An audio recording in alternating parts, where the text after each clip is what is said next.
Bismillah.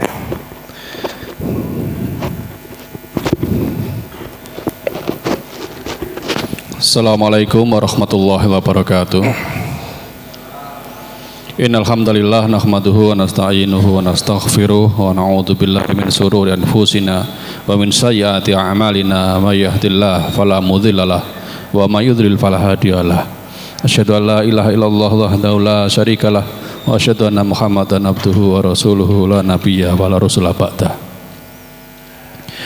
Bapak Ibu jamaah yang dimuliakan Allah, alhamdulillah kita pada malam hari ini kita bisa bertemu lagi dalam rangka menuntut ilmu kajian kitab Al-Hikam bersama Ustadz Kiai Haji Azhari Dipokusumo.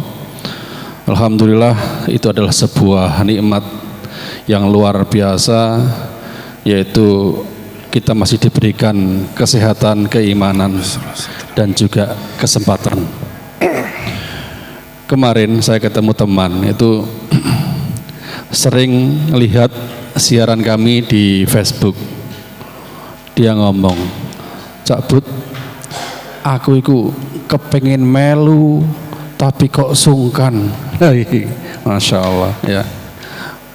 Dia bercerita, padahal dulu saya itu sering di Masjid Al-Ikhlas ya. Bahkan kerja bakti ngecor saya juga ikut dulu, karena saya lama di Sedayu, jadi mau ke Al-Ikhlas lagi katanya sungkan. Tak kasih tahu ya nggak apa-apa, itu ya masjid wong akeh, masjid umat. Kajiannya itu juga kajian untuk umat semuanya itu ya. Tapi ada rasa malu. Nah, maka yang perlu kita syukuri, kita alhamdulillah tidak malu-malu dalam menuntut ilmu. Malu memang sebagian daripada iman, tetapi ada tempatnya. Maka saya mengajak kepada Bapak Ibu semuanya yang mendengarkan siaran kami, yang mendengarkan suara kami ini, monggo kita bersama-sama untuk belajar, mengkaji bersama-sama. Dan yang tidak kalah pentingnya dalam kajian kita ini, di sesi akhir kita selalu memberikan waktu untuk sesi tanya jawab, agar kita bisa saling sharing antara yang satu dengan yang satunya. Barangkali ada yang kurang paham, kurang jelas, nanti bisa ditanyakan di sesi acara tanya jawab itu. Bapak Ibu yang dimuliakan Allah, ya tidak panjang-panjang saya menyampaikan. Kemarin di bab atau di 8 lagi. Nomor 8 ya. Langsung saja kepada Ustadz Kiai Haji Azhari Dipokusumo, waktu sudah tepat, dipersilakan.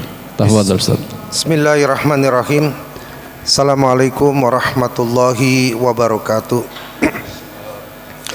Alhamdulillahi rabbil alamin, wassalatu wassalamu ala ashrafil anbiya'i wal mursalin wa ala alihi wa ashabihi wa man tabi'ahu bi ihsanin ila yaumiddin, amma ba'du. Qala Allahu ta'ala fi kitabihil karim, a'udzu billahi minasyaitonir rajim, bismillahirrahmanirrahim, ya ayyuhalladzina amanu taqullaha haqqa tuqatih wa la tamutunna illa wa antum muslimun. Qala Rasulullah sallallahu alaihi wasallam, ittaqillaha haitsuma kunta wa atbi'is sayyi'atal hasanata tamhuha wa khaliqin nasa bi khuluqin hasanin. Allahumma arhamna bil Qur'an. Fa inna asdaqal hadisi kitabullah wa khairul hadi hadi Muhammadin sallallahu alaihi wasallam.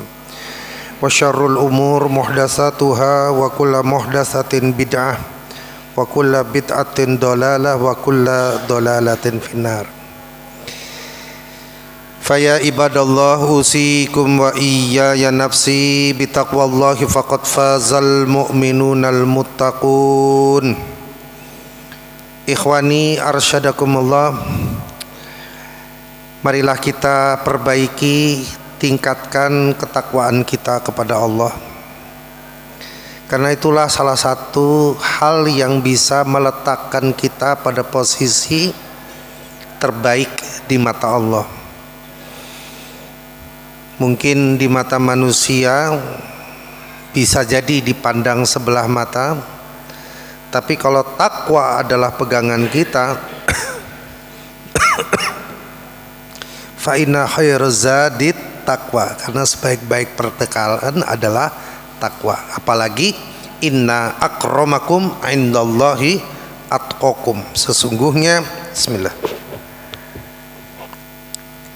yang paling mulia di antara kalian adalah yang paling bertakwa, ya, bukan yang paling kaya, bukan yang paling berkedudukan, bukan yang paling banyak pengikutnya, bukan, tetapi yang paling bertakwa. Maka takwa ini begitu penting untuk selalu diingatkan minimal 1 pekan sekali dalam khutbah Jumat. Tetapi di sini juga perlu kita garis bawahi, karena urusan bersama Allah itu setelah kita meletakkan takwa sebagai basis kesadaran kita, maka seluruh solusi Allah bentangkan sedemikian mudahnya, insya Allah. Di kesempatan ini saya minta maaf, 2 atau 3 kali pertemuan terhalang karena safar, ya. Maka alhamdulillah hari ini saya ada di tempat sehingga bisa bersama-sama kita mengkaji. Yang tentu dalam kesempatan ini saya terus terang saja, setiap penyampaian meskipun sudah berkali-kali disampaikan, berkali-kali belajar, tetap perlu belajar, perlu mendalami. Nah, hari ini alhamdulillah santriwati banjir, maksudnya wali, ya. Sehingga saya harus membersamai, itu cukup menguras waktu sehingga tidak ada peluang bagi saya untuk mempersiapkan materi ke-9. Maka yang ke-8 ini kita review, ya. Mudah-mudahan mengingat-ingat kembali apa yang pernah kita dalami sekitar 4 pekan yang lalu. Bismillahirrahmanirrahim. Idza fataha laka wijhatan minat ta'aruf, jika Allah membukakan bagimu satu jalan untuk mengenali Allah, fala tubali ma'aha in qalla amaluka, maka jangan pedulikan jika amalmu itu cuma sedikit. Ini maksudnya begini, jadi ada orang yang memang dia hanya satu amal, sedikit saja, tapi karena dia beramal dalam kondisi yang betul-betul menyadari dengan amal itu dia butuh kepada Allah Subhanahu wa taala, dan dengan butuhnya kepada Allah Subhanahu wa taala, Allah anugerahkan kepada dia itu kemampuan untuk mengenali Allah, menyadari bahwa Allah itu membersamainya, itu termasuk mengenalinya. Ya, sering saya sampaikan apa definisi ihsan, ya. Anta budallaha ka'annaka tarahu fa illam takun tarahu fa innahu yaraka. Kamu beribadah kepada Allah seolah-olah kamu melihatnya. Kalaupun kamu tidak melihatnya, maka yakinlah bahwa Allah melihatmu. Nah, mengerti bahwa Allah membersamai kita, Allah melihat kita, itu berarti kita menyadari ada kehadiran Allah dalam setiap amal yang kita lakukan. Kita jangan merasa rendah diri hanya karena amalan kita sedikit, gitu loh, ya. Jangan merasa rendah diri. Justru itulah cara Allah mengenalkan dirinya kepada kita. Jadi itu adalah sebuah anugerah yang luar biasa itu. Kita sadar dalam amal kita ini Allah menyaksikan. Sesadar kita hari ini bahwa Allah bersama kita, menyaksikan setiap ada yang dalam bentangan pikiran-pikiran kita saat ini. Nah, itulah yang dimaksud idza fataha laka wijhatan minat ta'aruf fala tubali ma'aha in qalla amaluka fa innahu ma fataha halaka illa huwa yuridu ayata'arrafa ilaika. Masya Allah, ya. Karena dia tidak membukakan kecuali dia menghendaki untuk mengenalkan dirinya kepadamu, dan itu adalah sebuah kebaikan bagi kita masing-masing. Fa innahu, maka sesungguhnya ma fataha halaka, apa yang dibukakan bagimu, Tidak ada lain kecuali memang Allah menginginkan untuk memperkenalkan dirinya kepada kita, kepada kamu, ya. Oh, Allah mengawasi kita. Ternyata Allah memberikan, dengan kita sadar bahwa Allah itu mengawasi, berarti kita berusaha memperbaiki amal kita, meningkatkan kualitas amal kita. Contoh sederhananya begini, biasanya kalau kita ke masjid itu saonone kelambi, ya. Tetapi bagi kita yang menyadari bahwa Allah itu selalu mengawasi kita di dalam muraqabatullah, maka kita, kalau bahasa Jawa bilang ajine rogo soko busono. Jadi orang itu dinilai dari bagaimana dia berpakaian, ya. Masa kita ketemu bupati pakai baju bagus, batian, pecinan, ya toh, pakai sepatu mengkilat disemir sisan. Tapi bertemu kepada Allah sak-sak saono kaos oblong digawe. Yang penting memenuhi kewajiban. Apakah Anda lebih memuliakan bupati? Bukan bupati tidak boleh dihormati, dihormati. Tetapi Allah lebih berhak dihormati daripada manusia. Nah, ini pentingnya di situ. Jadi ini kan masalahnya yang kita hadapi ketika kita sholat itu adalah Zat Maha Agung yang menciptakan kita, bukan yang mengurus administrasi kependudukan kita, bukan. Ya, itu memang harus dihormati sebagai perintah Allah juga, bahwa wa khaliqin nasa bi khuluqin hasanin itu loh. Bergaulah dengan manusia dengan akhlak yang baik. Akhlak yang baik itu apa? Pakaian yang rapi, ya, tutur kata yang sopan. Lah kita giliran sholat inginnya cepat, ya. Bismillahirrahmanirrahim. Alhamdulillahirabbil alamin arrahmanirrahim maliki yaumiddin. Pokoknya baru rampung saat cepet deh. Assalamualaikum. Saya masih belum bisa nyambung gitu, ya. Ada sholat tarawih secepat itu. Waduh. Ya kalau saya hindari, ya. Itu jelas tidak tumakninah, ya. Gitu, ya. Jadi bedakan menghormati manusia, ya. Tapi jangan sampai lebih daripada kita menghormati, mencintai Allah. Maka di dalam surat At-Taubah kan dikatakan, a'udzubillahi minasyaitonirrajim. Qul, katakanlah wahai Muhammad, sampaikan kepada umatmu, maksudnya begitu. In kana aba'ukum wa abna'ukum wa ikhwanukum wa azwajukum wa ashiratukum wa amwalin iktaraktumuha wa tijaratun tahsyawna kasadaha wa masakinu tardawnaha.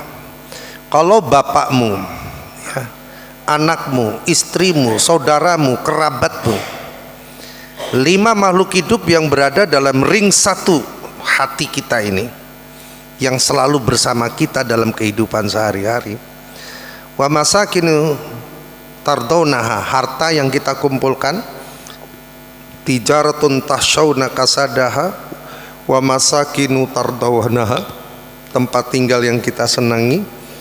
Terus yang terakhir tijaratun tahsyawna kasadaha wa masakinu. Qul in kana abakum wa abnaukum wa ikhwanukum wa azwajukum wa ashiratukum wa amwalun iktaraktumuha wa tijaratun tahsyawna kasadaha, perdagangan yang kita khawatiri kerugiannya dan tempat tinggal yang kita senangi, semua itu lebih ahabba. Ada kata ahabba itu ismun tafdil dari hubbun, cinta. Cinta itu anugerah, kita pasti memilikinya, ya. Tapi di sini pakai ismun tafdil, ahabbu, maksudnya lebih mencintai. Maksudnya kita berarti boleh mencintai 8 hal itu. Mencintai bapak, anak, istri, saudara, kerabat, perdagangan, harta yang kita kumpulkan, perdagangan yang kita khawatiri kerugiannya, dan rumah. Boleh kita mencintai, tetapi jangan ahabbu, gitu, ya.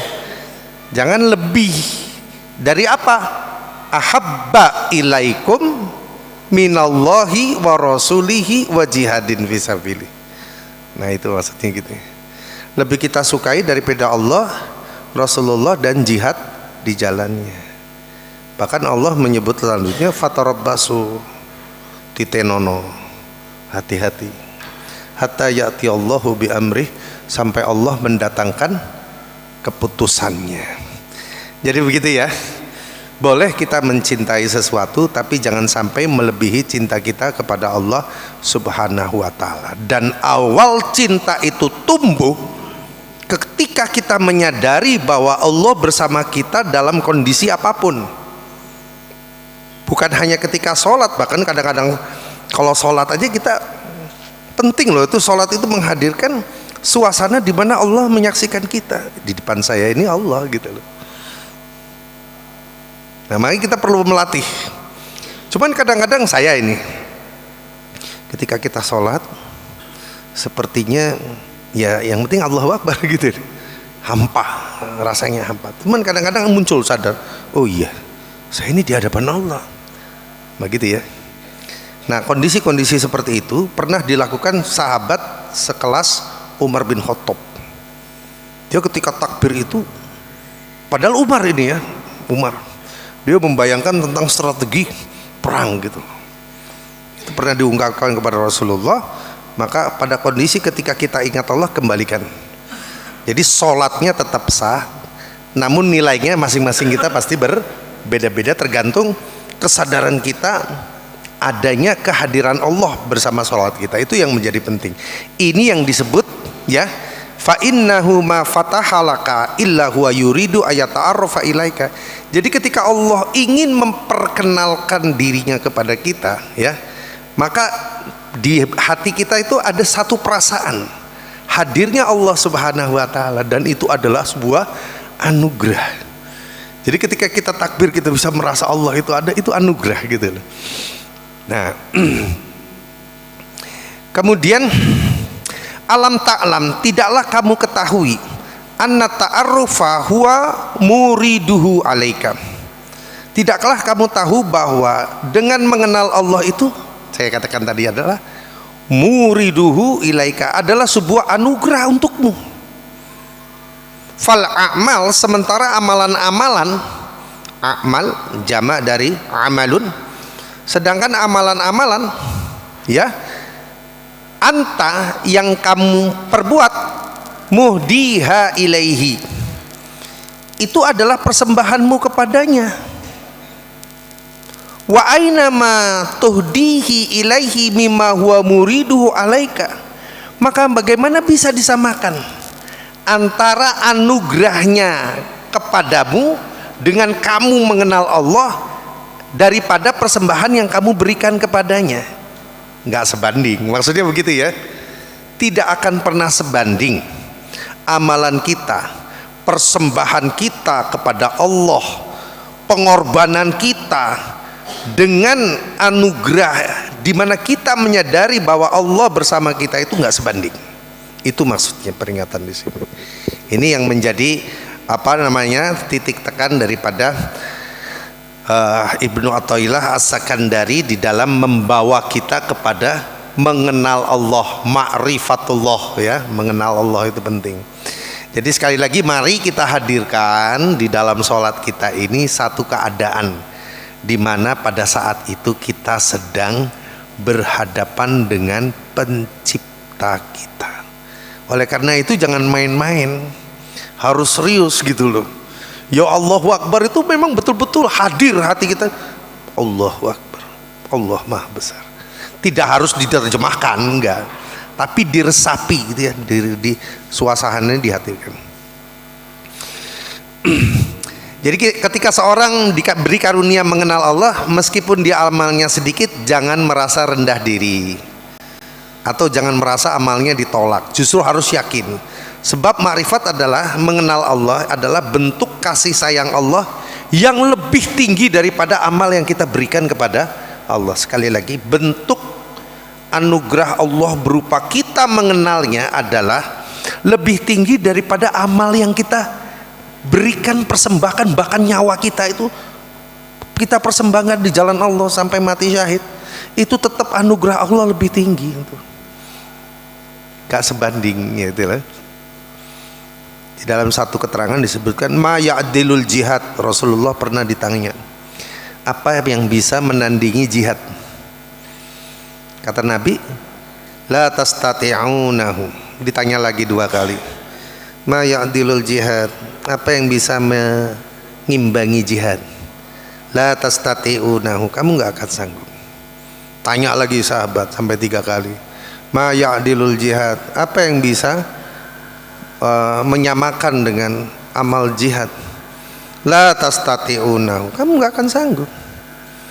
Lalu kemudian Rasulullah bersabda, masalul mujahidi fi sabilillah, ya, seperti permisalan orang yang berjihad fisabilillah itu, kamu keluar, kamu baca Quran tidak pernah berhenti, kamu sholat tidak pernah berhenti, ya, kamu puasa tidak pernah berhenti sampai mujahid itu pulang. Ya kalau sehari ya kemeng ngadek terus. Baca Quran aja kita 1 juz belum tentu hari ini, kecuali yang dirahmati Allah. Ini saya berani ngomong karena udah selesai ya. Kalau nggak selesai nggak berani ngomong nih masalah satu hari 1 juz ini. Ayo kita lazimi 1 hari 1 juz, karena dengan membaca Al-Quran ini rasa badan tuh segar, karena dia adalah syifa ya. Nah jadi bagaimana mungkin kita bisa baca Quran terus seharian 24 jam, mujahid pergi, iya kalau kembalinya 24 jam, kalau sehari, kalau seminggu, kalau sebulan. Maka benar Rasulullah mengatakan la tastati'una, nggak bisa, kamu nggak akan bisa. Kamu baca Quran tidak pernah berhenti, kamu sholat tidak pernah berhenti, kamu siam tidak pernah berhenti, sejak pertama mujahid itu pergi sampai kembali. Nah pun jihad itu tidak bisa disebandingkan dengan karunia Allah, di mana kita bisa mengenal Allah gitu loh. Jadi betapa pentingnya Allah itu bagi kita, bagi kehidupan kita. Anugerah Allah dengan kemudian kita dimudahkan ngaji, ringannya kaki kita untuk taklim, ya, mudahnya kita langsung begitu adzan berkumandang, tek, hati ini langsung tertek gitu, kira-kira gitu ya. Terus bersegera, fastabiqul khairat, berlomba-lomba di dalam kebaikan. Itu tidak mungkin kalau kita tidak punya sebuah kesadaran bahwa Allah menyertai kita, dan ketika Allah menyertai kita, anugerah seperti itu lebih tinggi dan tidak bisa disamakan dengan persembahan apapun yang kita berikan kepada Allah. Karena memang apa yang mau kita berikan kepada Allah? Wong kita ini milik Allah, mau ngasih apa? Kalau kita memang mempersembahkan harta kita, nyawa kita, itu semata-mata adalah untuk kepentingan kita, karena Allah tidak butuh dengan kita kok, kita yang butuh dengan Allah. Itu ya. A'udzubillahi minasyaitonirrajim. Di dalam surat Al-Hujurat dibunyi begini, yamunnuna 'alaika an aslamu, mereka merasa telah memberi nikmat kepadamu dengan keislaman mereka. Ini cerita tentang orang-orang kafir ya, yang orang-orang kafir itu menganggap bahwa keislaman mereka itu telah membuat Nabi dan para sahabat itu senang ya, berbahagia. Mereka merasa, ini orang-orang kafir nih ya, yamunnuna 'alaika an aslamu kul la tamunnu 'alayya islamakum, katakanlah janganlah kalian merasa telah memberi nikmat kepadaku dengan keislaman kalian. Balillahu yamunnu 'alaika, sebenarnya Allah lah yang memberi nikmat kepada kalian, anhadakum lil iman, berupa diberinya kamu hidayah dengan kamu mendapatkan keimanan ya. In kuntum sodikin, itu pun kalau kamu betul-betul gitu loh. Jadi ini bercerita tentang orang Quraisy kafir yang setelah mereka Islam itu mereka merasa bahwa Nabi dan para sahabat itu merasa senang, merasa dengan keislaman mereka itu senang gitu. Padahal tidak seperti itu. Janganlah kalian merasa memberi nikmat dengan keislaman kalian. Sebenarnya Allah lah, gitu loh maksudnya ya. Ini sekali lagi kita melibatkan Allah dalam urusan hati kita, yang telah memberi nikmat kepada kalian dengan menunjukkan kalian kepada iman. Itu jika kalian benar-benar orang yang beriman. Jadi orang-orang yang beriman tuh akan berpikir, keimanan saya ini adalah anugerah dari Allah. Sampai kemudian kita bisa duduk di sini, ini anugerah dari Allah. Saya bisa menyampaikan, ini anugerah dari Allah. Dalam kondisi kita sedang menyampaikan gini, ada snack, itu anugerah dari Allah kan gitu ya. Ada minum, anugerah dari Allah. Ada nafas yang dengannya kita bisa melatih konsentrasi kita, perhatian terhadap apa yang disampaikan muallim kepada muallam, kepada muta'allim. Itu anugerah dari Allah. Jadi apapun sekali lagi yang bisa kita capai sebagai manusia atas sebuah prestasi tinggi dalam kehidupan di dunia, sekali lagi itu bukan karena kita hebat, semuanya itu karena anugerah Allah. Siapalah kita, kita begitu ada kematian, innalillahi wa inna ilaihi rojiun. Kita ini milik Allah dan hanya kepada Allah lah kita akan kembali. Maknanya hidayah dan ma'rifat itu adalah anugerah Allah, bukan hasil usaha murni manusia, gitu ya. Jadi kalau kita melihat ada orang kafir waktu itu sekelas Umar bin Khattab itu nggak ada yang percaya itu masuk Islam itu, ya. Bagaimana tidak?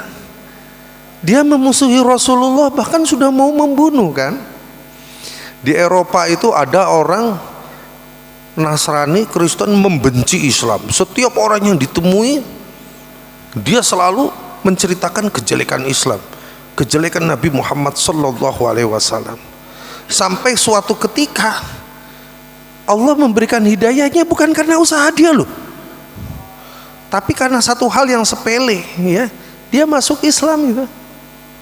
Sekarang dia kembali lagi ke jalan di mana dia telah menghina Rasulullah, memuji-muji Nabi dan menggunakan jilbab. Dia bercerita itu sambil menangis. Apakah ada usaha dari dia untuk mendapatkan hidayah? Enggak, Allah kasih. Bayangkan coba. Adapun kita yang lahir dalam keadaan Islam, kita harus lebih bersyukur memiliki orang tua yang Muslim gitu loh. Kita bisa membayangkan orang-orang yang lahir di Rusia, ya. Mereka semua ateis, Cina, komunis. Maka Rasulullah menyebutkan yuladul mar'u ala fitrah, manusia itu dilahirkan dalam kondisi fitrah, artinya memiliki tauhid, bersih, ya. Fa'abawahu, maka kedua orang tuanya lah ayyuhawidanihi, yang bisa menjadikan keduanya Yahudi, au yunasironihi, yang bisa menjadikan anaknya Nasrani, au yumajisanihi, yang bisa menjadikan anaknya Majusi. Maksudnya orang tua yang berbasis ideologi kafir, ya anaknya pasti akan turun jadi kafir, kecuali yang dikehendaki oleh Allah tanpa usaha diberikan. Wah, luar biasa ya. Nah, inilah makanya kalau kita sudah dapat hidayah dari lahir itu memang kita harus merawat, seperti kita merawat, bahkan lebih dari sekedar kita merawat sepeda motor kita, merawat kendaraan kita, merawat diri kita, ya, merawat keluarga kita, merawat istri kita. Nah, itulah indahnya hidayah. Allah Subhanahu wa taala melalui hadis qudsi yang diriwayatkan oleh Imam Bukhari mengatakan, man adali waliyan, siapa yang memusuhi waliku, faqad azantuhu bil harbi, maka aku sendiri yang akan memproklamirkan perang kepadanya. Jadi wali-wali Allah itu adalah orang-orang yang beriman dan yang beramal soleh. Wa ma taqarraba ilayya 'abdi bi syai'in ahabba ilayya mimma iftaradtuhu alaihi wa la yazalu 'abdi yataqarrabu ilaihi bin nawafil hatta uhibbahu. Ketika seorang terus mendekat kepada Allah, Allah akan mencintainya dan menjadi sumber segala pengenalan dan geraknya, ya. Ini yang penting untuk kita ketahui. Dan innallaha, sesungguhnya Allah, la yanzuru ila suwarikum wa amwalikum walakin yanzuru ila qulubikum wa a'malikum. Allah tidak, yang dilihat Allah adalah bagaimana kamu ikhlas, bagaimana kamu mengenalku, kata Allah, bukan amalmu, ya. Sehingga kalau kita hanya beramal tapi nggak ada rasanya, hampa jadinya. Oleh karena itu iman itu harus ada rasanya. Iman itu harus ada rasanya. Amal kita harus kita jiwai, maksudnya begitu. Menjiwai sholat kita, menjiwai sedekah kita, menjiwai jihad kita. Saya lihat orang yang berjihad di Palestina itu betul-betul menjiwai pekerjaannya itu. Bagaimana tidak menjiwai? Jarak antara dia dengan kematian itu tinggal 1 mili, bukan 1 senti, bukan 1 meter, ya. Antum tahu kalau orang buka karpet itu, gelar karpet, kan gulungnya ser gitu kan. Nah, bom di sana tuh kan seperti itu, namanya bom karpet.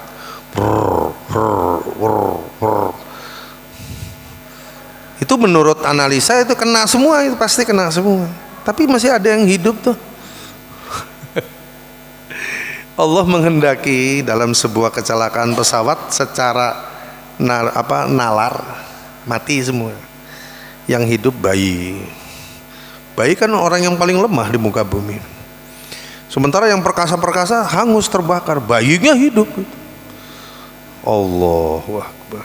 Di situ kita diingatkan oleh Allah bahwa kehidupan dan kematian itu berada di tangan Allah, bukan di tangan manusia. Meskipun bom karpet digelar, tapi tetap ya orang masih hidup. Bukan sekedar hidup, tapi perlawan. Bayangkan,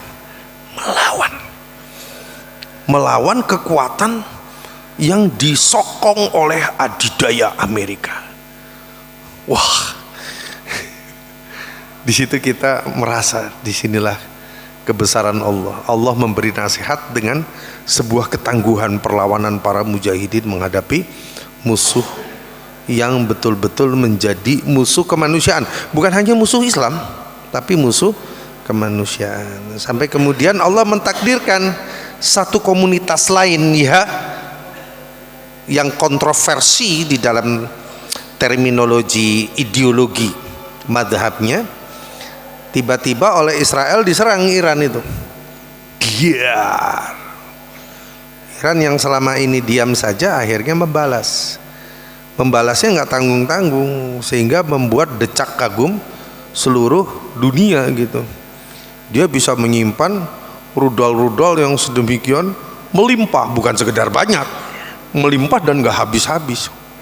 Rudal-rudal itu dilemparkan seperti kita ngelempar pasir, beras pure gitu, untuk nguras Iron Dome. Iron Dome ente baru rudal yang sesungguhnya dilepas, ya dedel duel itu gitu, ya. Pada kondisi itu bagaimana sikap kita? Ya kita mengucapkan sebagaimana apa yang diucapkan dalam surat Ar-Rum itu. Ada yang bawa Quran? Mulia Beturum, tolong dibaca Mas. Bukakan surat Ar-Rum ayat pertama. Ustaz Farid, ya. Ar-Rum ayat pertama. Tolong Ustaz. Ya, ini dulu. Mik. Jauh dari mik. Langsung aja nggak apa-apa. Mana hafal?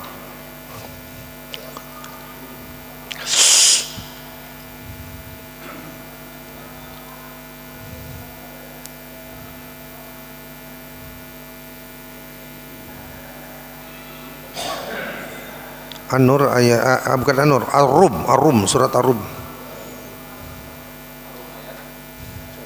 1 ayat 2 tepatnya. Ya, 1-2 ya. A'udzubillahi minasyaitonirrajim. Ghulibatir Rum fi adnal ardi wa hum min ba'di ghalabihim sayaghlibun. Ya.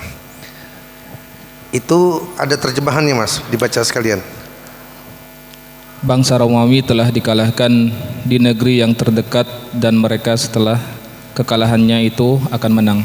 Nah, diceritakan di situ bahwa terjadi pertempuran antara Romawi dan Persia ya.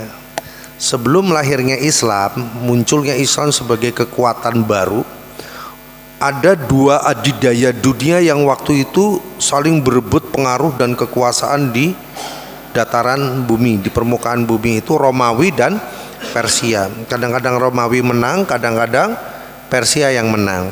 Nah, Persia ini majusi, penyembah api, Zoroaster.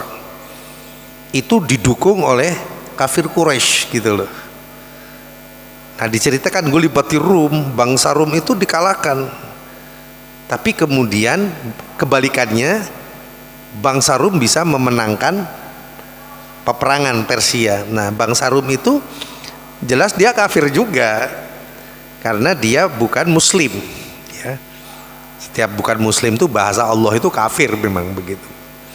Nah, tetapi karena dia adalah agama samawi yang diselewengkan, umat Islam pada waktu itu membela Romawi bukan karena apa? Bukan karena agamanya, tapi karena melawan kesyirikan ini, melawan satu bangsa Persia yang didukung oleh orang kafir Quraisy gitu loh. Yang pada akhirnya keduanya ini akan dikalahkan oleh kaum muslimin, gitu loh maksudnya. Ya. Jadi kalau hari ini ada kaum muslimin mungkin berpihak kepada Iran di dalam menghadapi Israel, itu satu hal yang wajar. Tidak berarti bahwa dia kemudian mendukung ideologinya. Jadi berpihak kepada Iran bukan dengan makna mendukung ideologinya, tetapi mendukung dalam pengertian mengurangi beban penindasan terhadap Palestina gitu loh. Sisi kemanusiaannya itu yang kita lihat. Kita juga nggak bisa kok. Kita ya yang punya senjata gitu loh. Jangan Indonesia terlalu jauh. Atau Indonesia itu Kopassus bisa menghadapi, tapi jauh memang. Yang paling dekat siapa? Yordan, Muslim, Sunni. Arab Saudi, Muslim, Sunni. Mesir, Muslim, Sunni. Kemudian apalagi? Irak, Syiah ya. Jadi di bawah bayang-bayang Syiah Irak ini.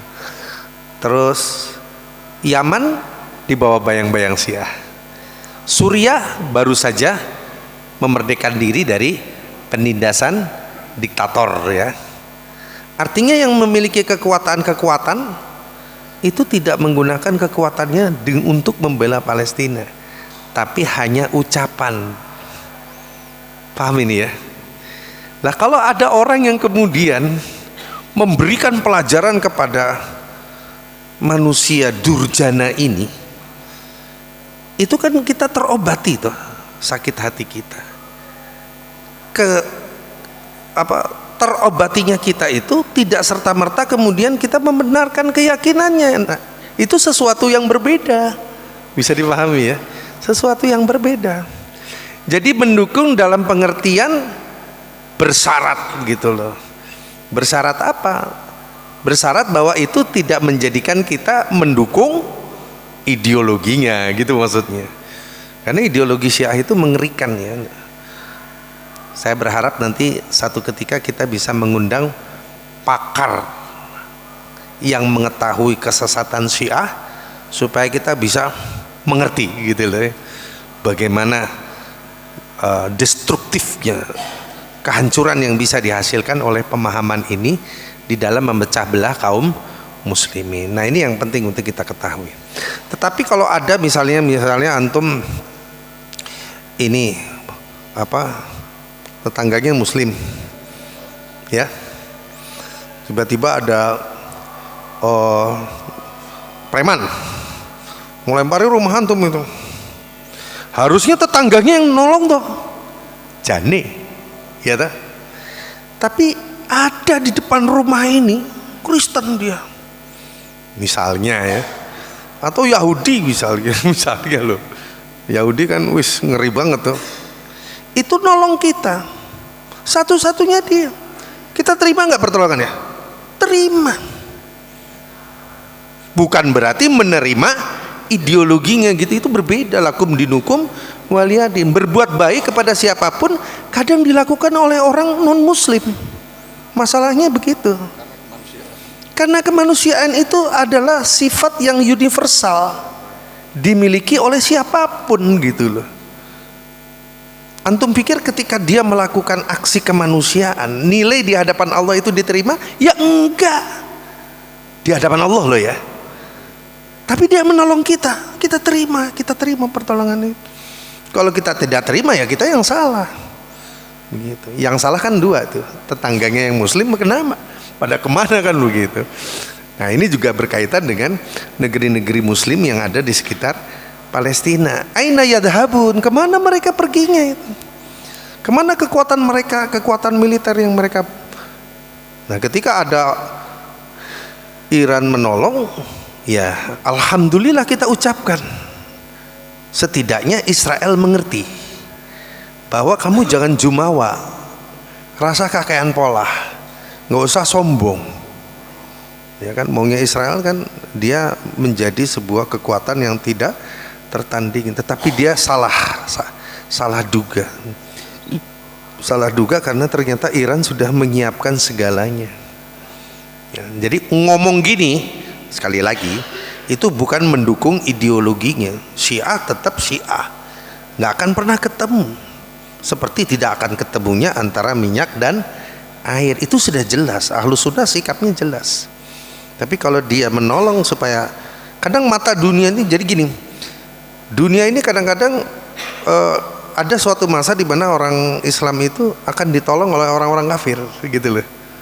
Dan itu bagian daripada bagian daripada hubungan internasional. Contohnya begini, yang dilakukan oleh Taliban itu kan bekerja sama dengan Rusia, Iran, Cina, India, yang semuanya itu nggak usah ditanya tentang ideologinya, sudah jelas gitu loh. Apakah itu merupakan sebuah cacat dalam keyakinan? Tidak. Ini adalah hubungan yang sama dilakukan oleh Rasulullah ketika perjanjian Hudaybiyah ditanda tangani. Rasulullah kemudian membangun kerjasama dengan berbagai macam kabilah kafir di seluruh dan di sekitar Jazirah Arabia. Apakah kerjasama yang dilakukan oleh Rasulullah kemudian Rasulullah kita katakan sebagai telah cedera akidahnya? Ya kan nggak mungkin, siapalah kita dibandingkan Nabi, begitu loh maksudnya ya. Jadi bahwa kita akan bekerja sama dengan orang-orang non muslim itu adalah bagian daripada sebuah sunnah yang dilakukan oleh Rasulullah sejauh itu membawa maslahat bagi kaum muslimin. Adzan dulu.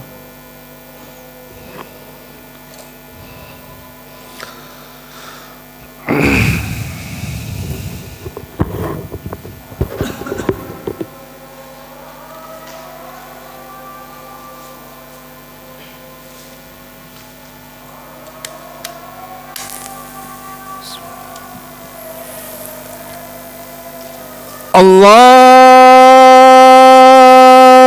Akbar,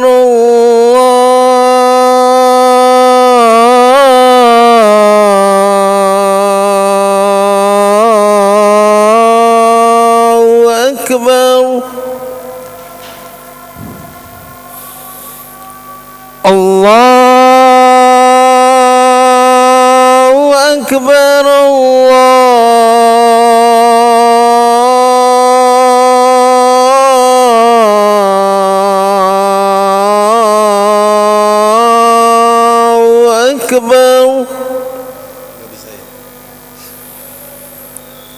أشهد أن لا إله إلا الله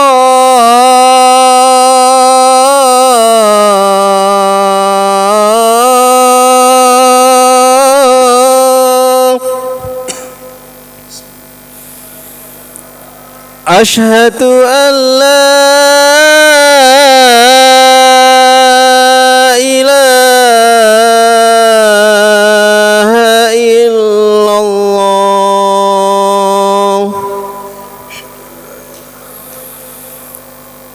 أشهد أن محمدا رسول الله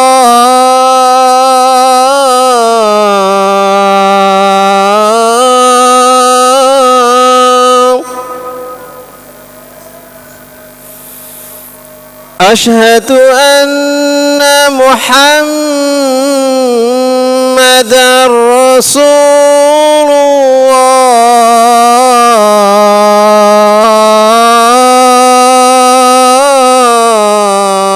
الله حي على الصلاة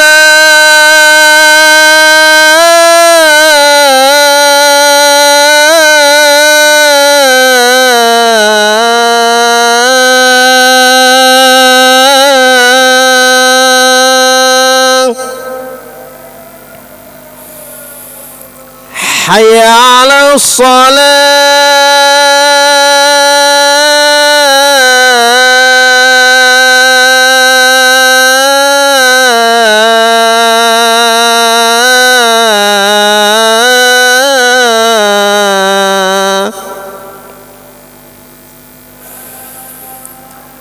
حي على الفلاح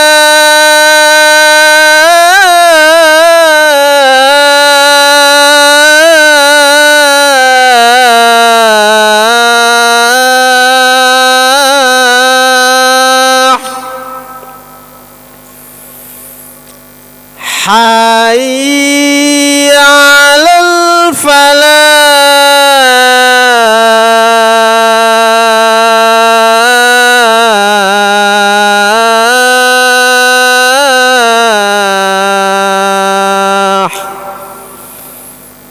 الله أكبر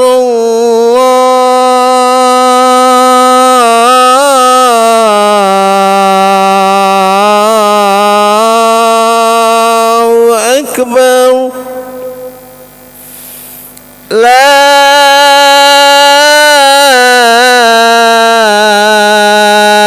إله إلا الله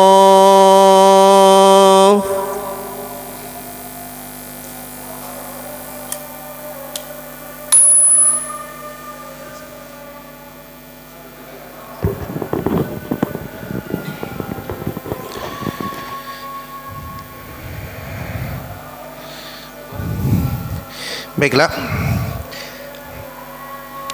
Jadi hikmah yang ke-8 ini mengajarkan tentang bahwa ketika kita bisa mengenal Allah, maka sesungguhnya hal itu adalah merupakan puncak kenikmatan ruhiyah, ya. Dan seseorang tidak perlu bersedih, tidak perlu merasa rendah diri hanya karena amalannya sedikit, selama hatinya terhubung kepada Allah bahwa perbuatan ini adalah memang kersanipun Allah Subhanahu wa taala gitu. Dan apapun yang kamu persembahkan sedikit pun tidak bisa mengalahkan anugerah ini gitu loh, ya. Maka Allah membukakan jati dirinya kepada Allah. Di dalam diri kita muncul sebuah kesadaran akan kebesaran Allah yang selalu mendampingi kita. Semuanya itu wujud daripada sayangnya Allah kepada kita, bukan karena semata-mata amal kita, ya.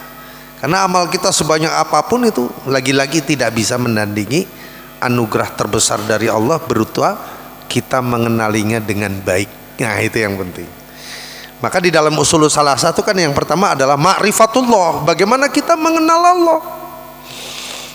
Yang kedua adalah ma'rifatul Rasul sallallahu alaihi wasallam, bagaimana kita mengenal Nabi, mengenal sirah, mengenal tentang perjalanan sejarah dari lahir. Nah, ini kayaknya pelajaran sirah perlu dimasukin ini. Terus yang ketiga, ma'rifatu dinil Islam, mengenal tentang agama Islam, gitu ya. Monggo, jika ada pertanyaan dipersilahkan. Bismillah.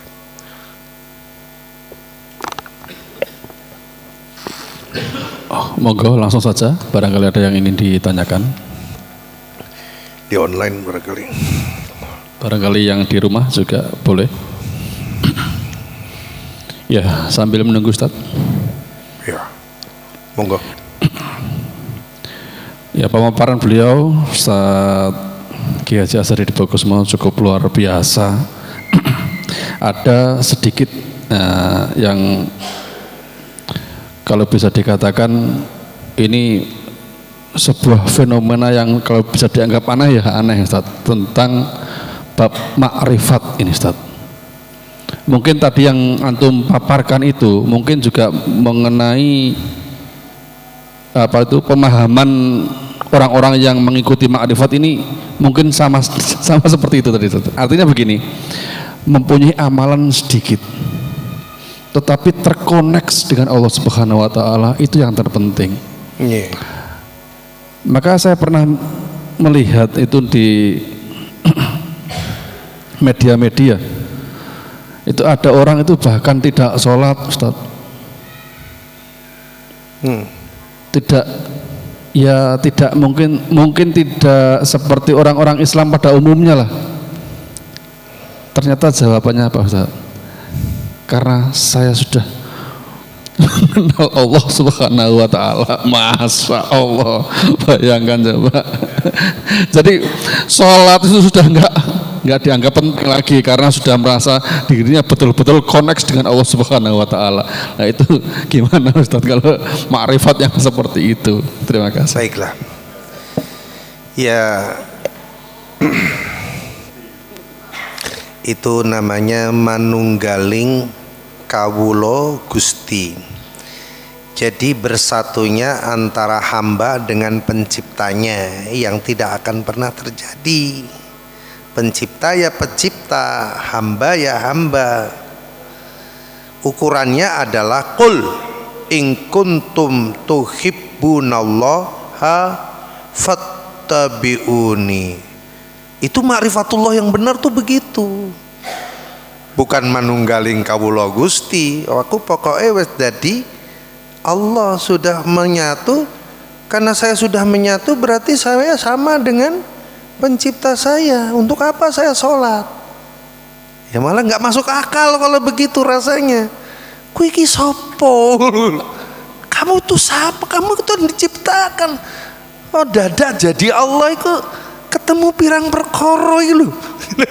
Dari nalar aja nggak nyambung gitu kan. Maka kalau kamu ingin mencintai Allah, ikutilah aku. Maksudnya ikuti tuntunan Nabi. Sholato gitu loh. Aqimus sholata lidzikri. Tegakkanlah sholat untuk mengingatku. Gitu loh.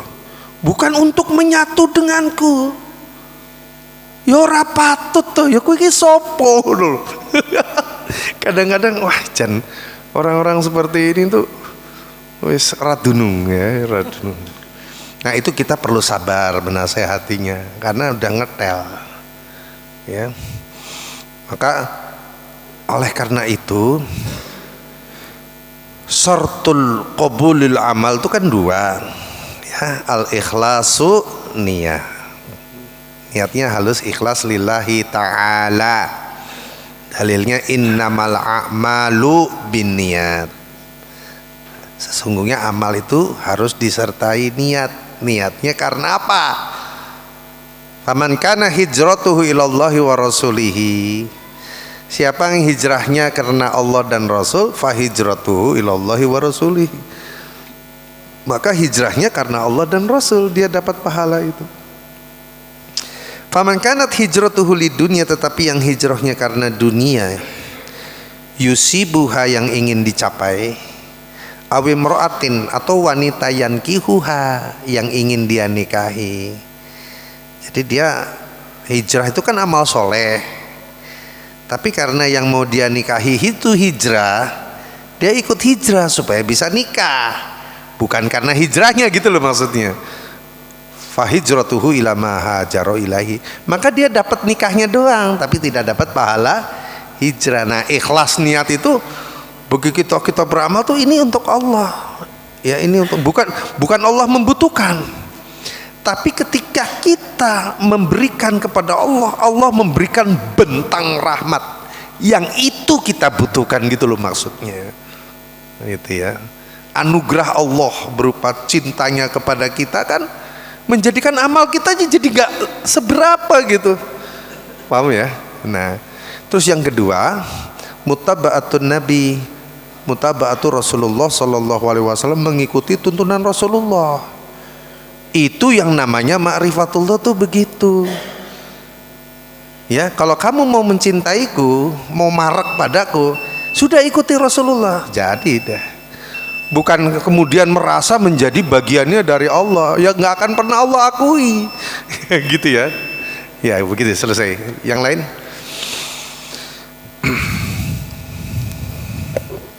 Monggo, barangkali ada. Ya, saya rasa sudah cukup, Ustaz. Aqulu qali hadza wa astaghfirullah li wa lakum wa lisairil muslimin wal muslimat min kulli dhanbin wastaghfiruhu innahu huwal ghafurur rahim. Wabillahi taufiq ila aqwamit thoriq walhamdulillahi rabbil alamin. Assalamualaikum warahmatullahi wabarakatuh. Terima kasih, kita tutup dengan doa kafaratul majlis. Subhanaka Allahumma wa bihamdika asyhadu an la ilaha illa anta astaghfiruka wa atubu ilaik. Wassalamualaikum warahmatullahi wabarakatuh.